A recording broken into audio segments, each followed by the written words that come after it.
So my question is about affirmation and wanting to be feeling the vibration of success or abundance or something like that. And it can feel good to say maybe just an affirmation of I am wealthy, but maybe I'm not wealthy. Maybe it's better to say this is really good. Becoming more wealthy, or this is really good because when you say something you don't mean, the universe hears what you mean. So every subject is two subjects, wanted and absence of it. It's like a stick with two ends. So if you're feeling not enough money for whatever reason, and you decide that you're just going to affirm how much money you have or how much money is coming in that moment of that negative emotion, what do you think the universe is hearing? Because the universe isn't hearing your words. The universe is responding to your vibration. So, wasn't that good? Isn't that a good thing to know? And here's another nice way of looking at it.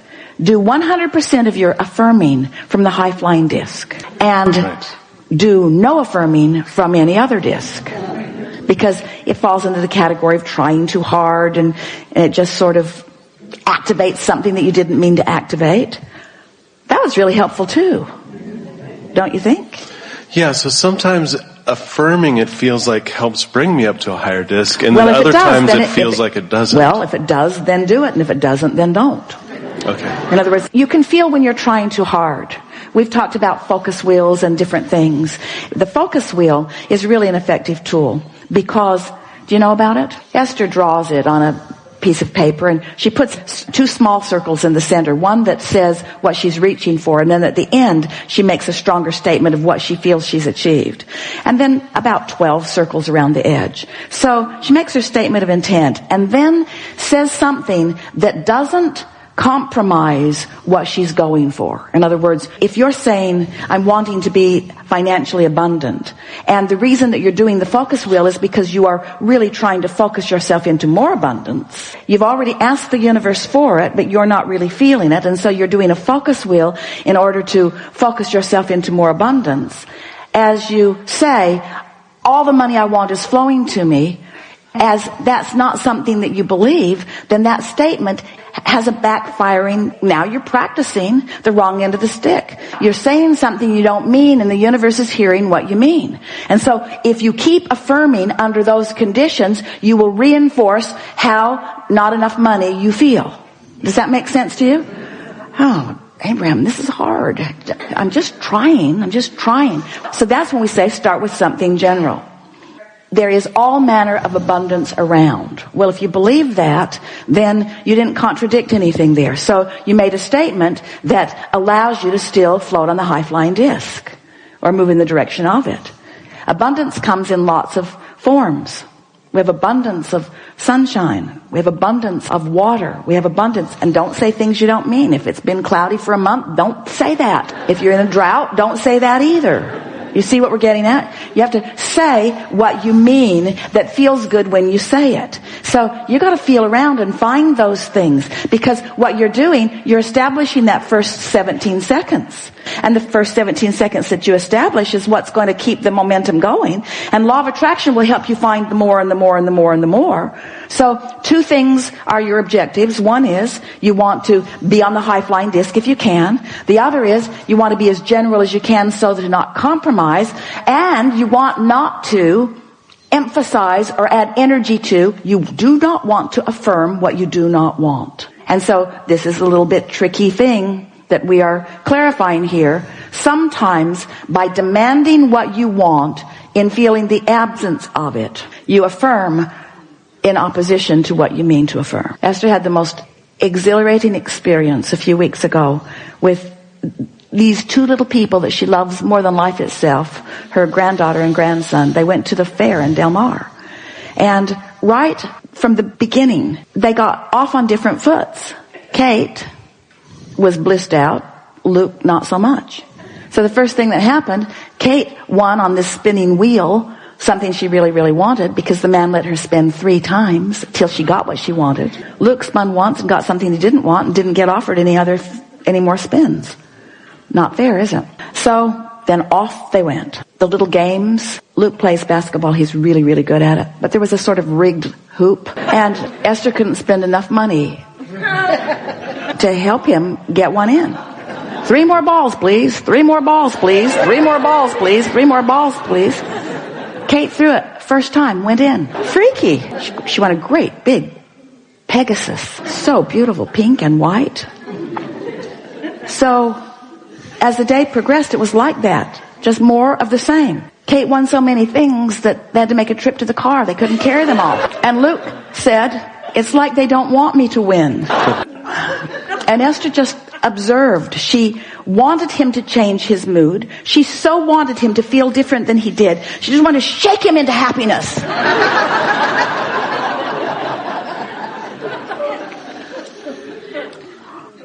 Be nice if that worked, even though it defies every law that we know to be. So at the end, they had gone to the fair really because there was the Train concert, and all of them liked Train so much. And stage manager picked Kate from the audience to go on stage with Train. Incredible.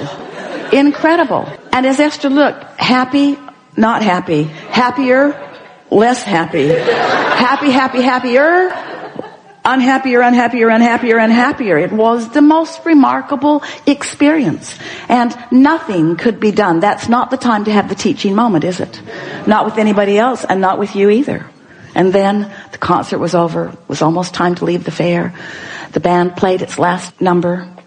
The crowd applauded and applauded and applauded and applauded and applauded and demanded an encore, and out they came again. Another wonderful song. And lead singer has 3 more t-shirts, which he lobs into the audience.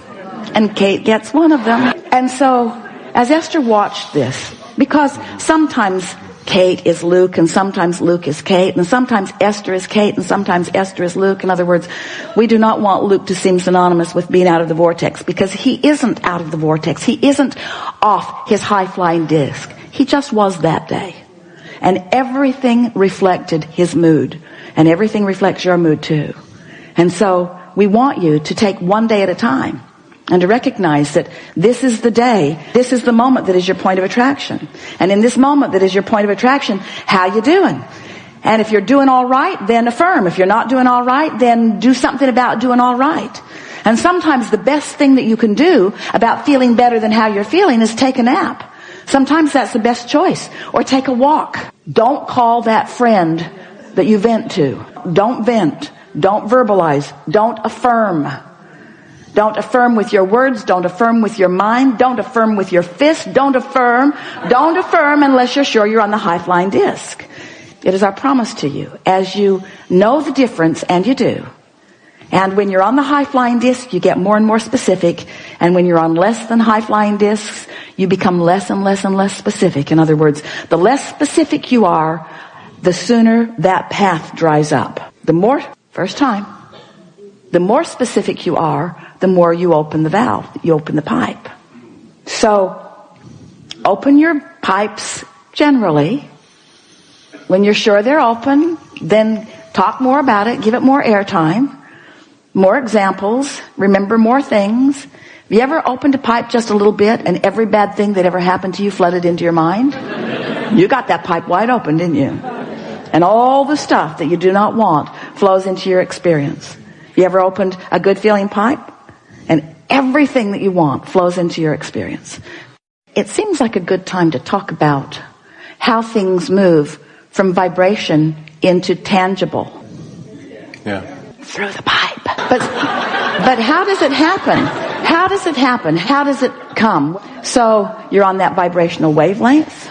Wanted or unwanted, let's say wanted. You're on that vibrational wavelength. You've been there for a little while. So now you've got some momentum going. So more thoughts are beginning to flow to you. Ideas are beginning to flow. Can you accept an idea as a manifestation? As an early manifestation? Oh, here's an even better question. Can you accept an emotion as a manifestation? Ooh, it is, isn't it? So what's an emotion a manifestation of? It's a manifestation, an amplification, a demonstration of your vibration. Your vibration and what? Your vibration and its relationship to its subject. So the stronger the emotion you feel, not good feeling or good feeling, then the more access you have to ideas and future manifestations. You see how it works? So you want to not think about those things that don't feel good, and you want to think about those things that do feel good. But most of all, you want to know the difference, do you? So can you think about a lot of subjects that you've had, or a lot of conversations that you've had with a lot of people about manifestations as you've been sorting them into wanted and unwanted piles? Can you feel the futility of that? Can you feel how often that you were on a not very high-flying disc, and that was the time that you had a teaching moment with someone that you care about? Have you ever got after somebody about something that they didn't just demonstrate more of it to you? It's uncanny. You say, didn't I just tell you that? And they want to say, I don't know what came over me. I just had such a strong impulse to give you more of this thing that I know you do not want. I didn't mean to do it. I was just walking along minding my own business, and I felt inspired to annoy you, and I don't know where it came from. I don't know where it came from. So, helpful? Yes. Do you want to chew a little more, or did that satisfy it? Affirmations. So affirming when you're on that high-flying disc is kind of... And don't worry about it. If you're affirming something that you don't mean and it doesn't feel bad, then keep affirming it. Because there are things that you really don't want to do. Esther said, Abraham, I get this high-flying disc. You want me to get on the high-flying disc and then get on the high-flying disc and then take a walk, get on the high-flying disc and then write an email, get on the high-flying disc and then have a conversation with someone I care about, get on the high-flying disc and then. But Abraham, I have stuff I have to do today, whether I'm on the high-flying disc or not. You know, there's just stuff I have to do. And we say, well, we would like you to eventually get over that. We would like you to eventually get to the point that if you're not on the high-flying disc, that you just are unwilling to proceed. And you say, but I probably should go to work. And we say, then get on the high-flying disc. And you say, but I have to go tomorrow. I don't think there's enough time for me to get on the high-flying disc about that. And so we know that there are things that you have to do, that there are things that you are committed to, that there are action things that you have momentum about. But it is our promise to you that as every chance you get on the high-flying disc. It won't be long. If you wake up tomorrow with the dominant intent to get on the high-flying disc, you might not make it till breakfast before you fall off of it. But the next day, you get on the high-flying disc, and you might not make it till breakfast. But the next day, you get on the high-flying disc, you'll sustain it a little longer, and the next, and the next, and the next, and the next, and the next, until just with that simple intention of getting the day started by appreciating and finding something to feel good about, you'll begin to develop a propensity for finding it. It just gets easier and easier and easier and easier. And then within 4 or 5 or 6 days of it, demonstrations of it that you will relate to your determined reaching for it will be so abundant in your day that you will never again question the relationship between the mood that you are deliberately choosing and what's happening next. Nature will demonstrate to you. Esther was doing a focus wheel, sitting on her deck, and she was really romping around this focus wheel. Kate had given her a little pen that looks like a magic wand, and Esther uses it almost exclusively. And she realized that as she was romping around the focus wheel for the 3rd or 4th time, because it felt so good to do it, she was actually waving the pen in the air like it was a magic wand. And a hummingbird came out over the garden and did 20-foot loop-de-loops. She's never seen a hummingbird do loop-de-loops, ever. Maybe you have? Esther has never seen that. She knew it was a demonstration of what she was feeling. There was no question about it.